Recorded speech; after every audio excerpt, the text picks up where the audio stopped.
tokoh teater Indonesia Jose Rizal Manua. Udah kenal dengan beliau? Kalau belum, yuk kita kenalan. Jose Rizal Manua adalah seorang pujangga, pendiri teater anak-anak, pendiri teater tanah air, seorang pemeran, serta pengisi suara dalam beberapa film. Beliau lahir di Padang, Sumatera Barat pada tanggal 14 September 1954. Riwayat pendidikan beliau, sarjana seni dari Fakultas Teater, Institut Kesenian Jakarta, dan juga magister bidang film, Institut Seni Indonesia di Surakarta. Di Solo, beliau dikenal karena mendirikan banyak teater.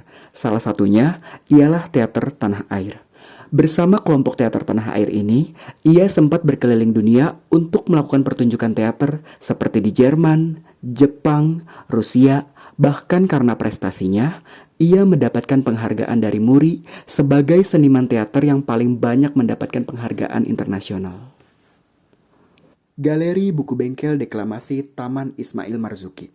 Di tempat inilah Jose Rizal Manua mendirikan toko bukunya. Mulanya, beliau diundang ke sebuah festival di Amerika Serikat pada tahun 1988. Di Amerika, ia membawa pulang buku teater dan film yang harganya murah. Beliau pun terinspirasi dengan konsep buku bekas di negara tersebut. Dan beliau pun ingin membuat toko buku berkonsep serupa di Indonesia.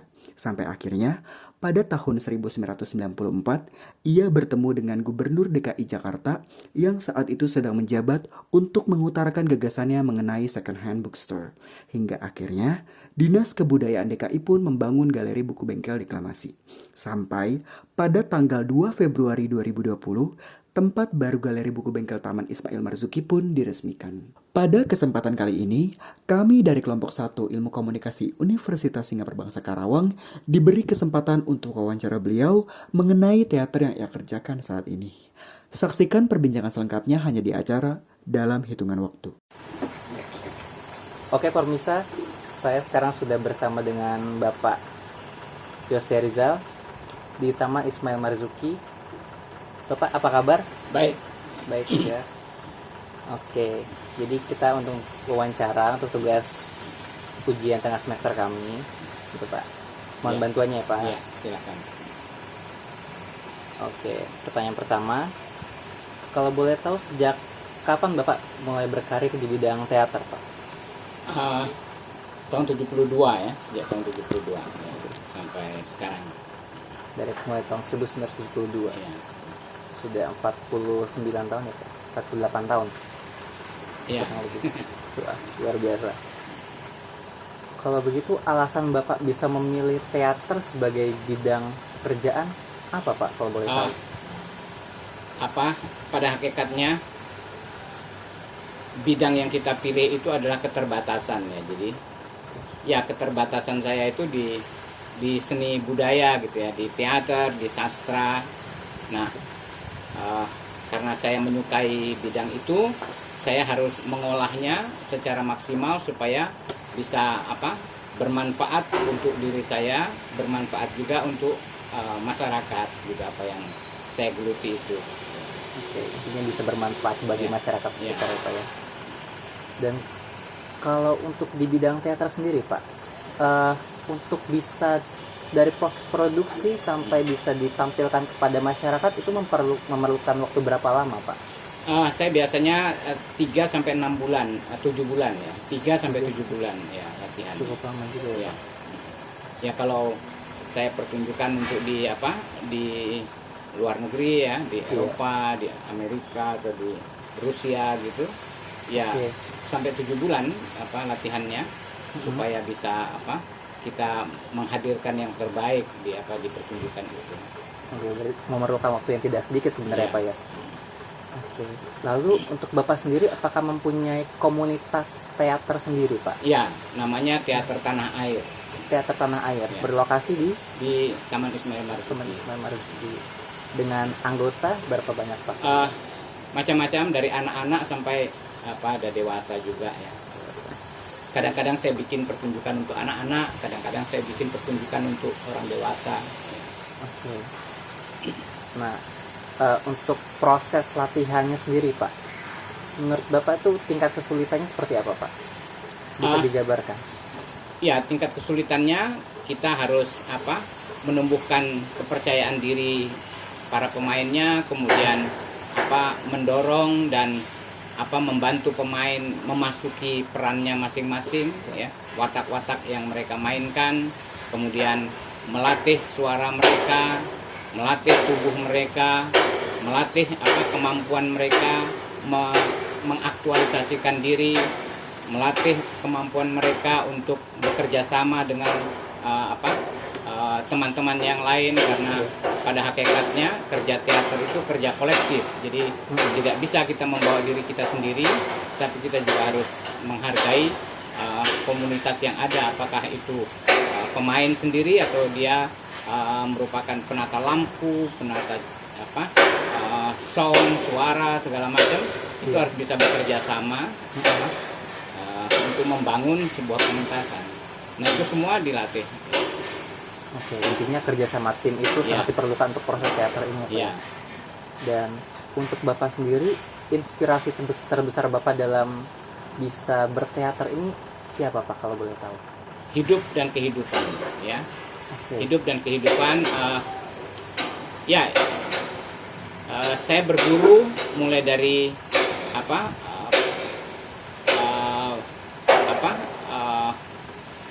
kaum duafa sampai ke Allah, ya. Jadi semua saya anggap sebagai guru untuk bisa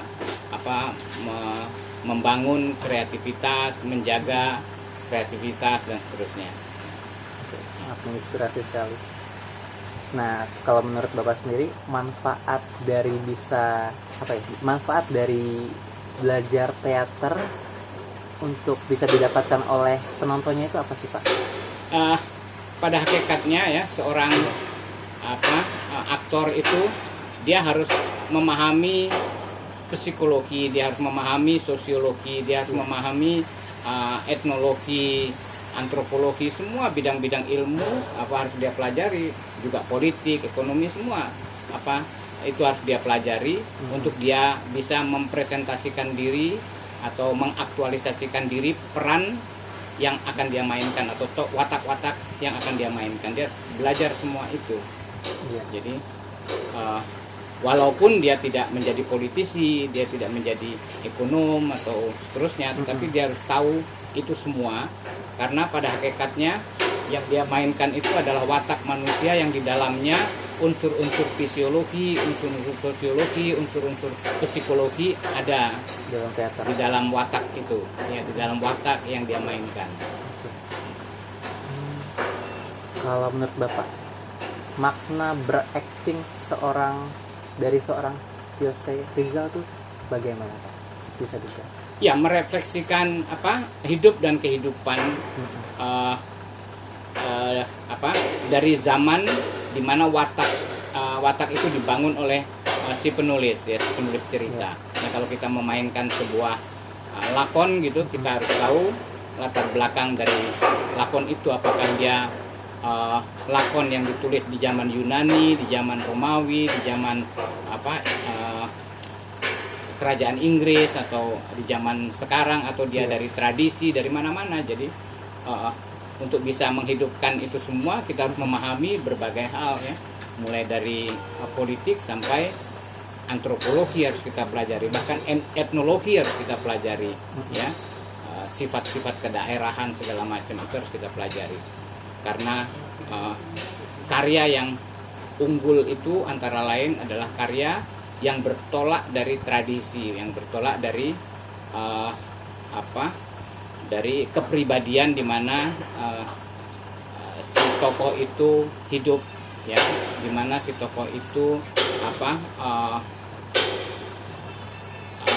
berkarya.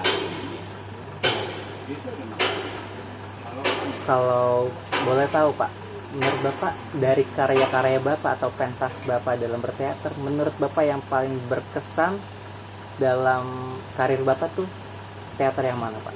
Yang akan datang. Yang akan datang Ya, justru. ya. Seperti apa, bisa dijelaskan, Pak, Ya, teater yang akan datang ini? saya selalu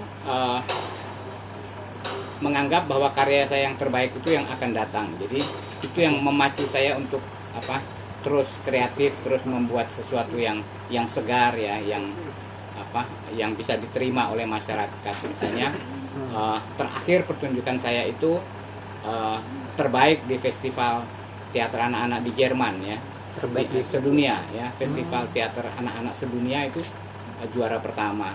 Judulnya Help. Bisa lihat di YouTube ada itu ya. Iya Pak. Nah, sebelumnya juga terbaik di Kanada ya, kemudian di Rusia, kemudian di Jepang, di Maroko, di Swiss, macam-macam ya. Ya, karena saya selalu bersemangat untuk membuat sesuatu yang terus membenahi diri gitu ya, membuat sesuatu yang akan datang itu yang terbaik lah. Jadi tetap kerja keras yang memacu kreativitas terus menerus itu merangsang saya menjadi selalu membuat yang terbaik itu, karena saya menganggap apa yang terbaik yang nanti yang akan saya bikin ya. Iya. Boleh dikasih tahu pada masyarakat kira-kira di manakah nanti pentas teater Bapak di Yang terakhir yang akan datang saya akan pentas di Jepang di ya. Jepang Akhir Juli nanti ya. akhir Juli. Berarti dalam proses persiapan kan? Ya, persiapan. Dan itu akan dimainkan juga nanti di Bali ya. Main di Bali, Juni. bulan Juni, terus Julinya main di Jepang.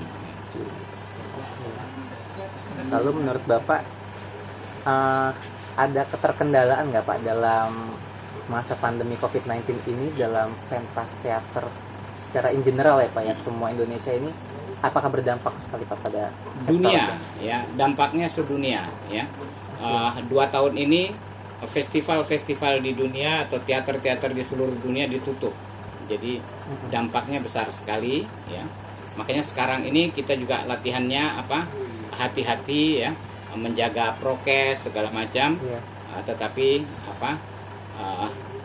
tetap kita bisa berkreasi walaupun hambatan-hambatannya banyak ya, karena pandemi yang sekarang masih belum mereda ini.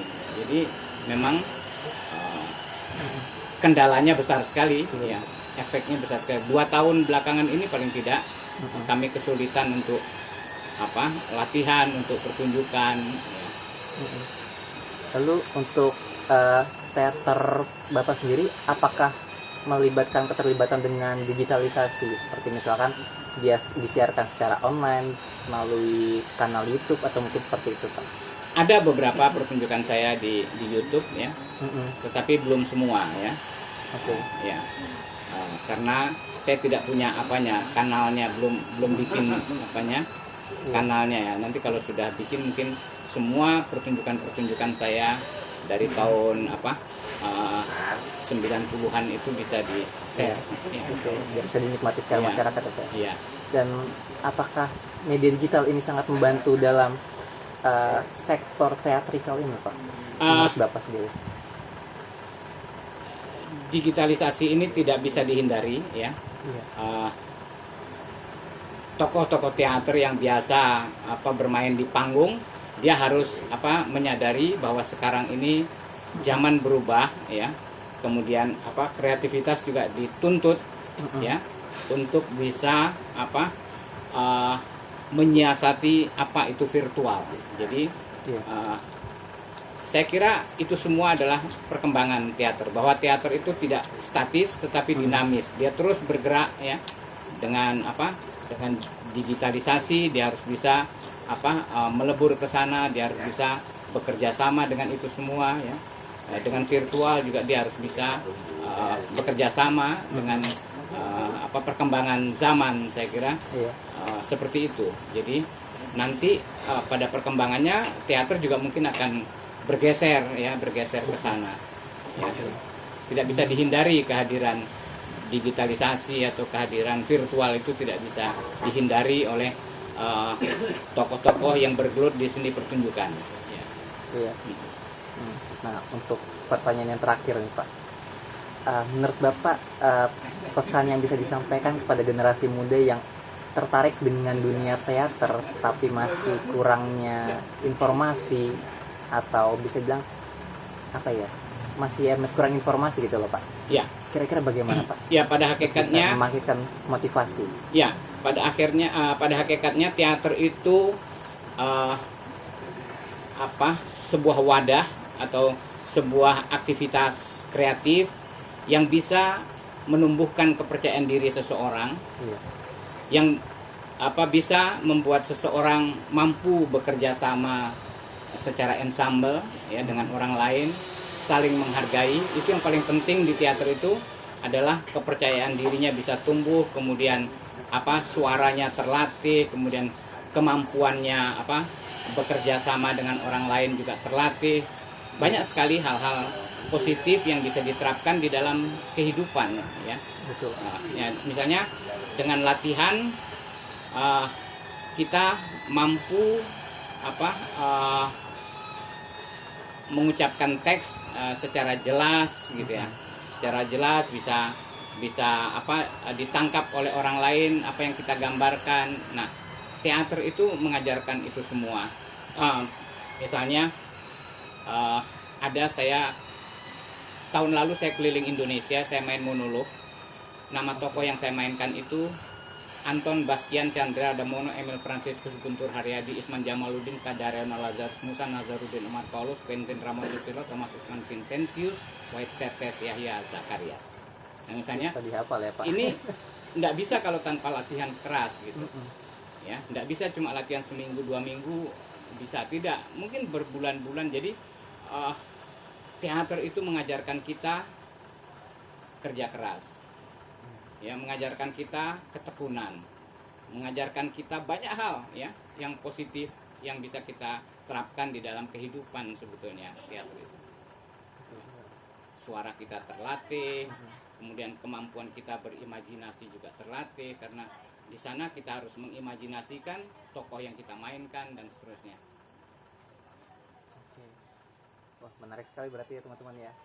Oke. Bisa kita akhiri saja Pak. Terima kasih waktunya atas bisa diwawancarai. Mohon maaf mengganggu waktunya. Oke.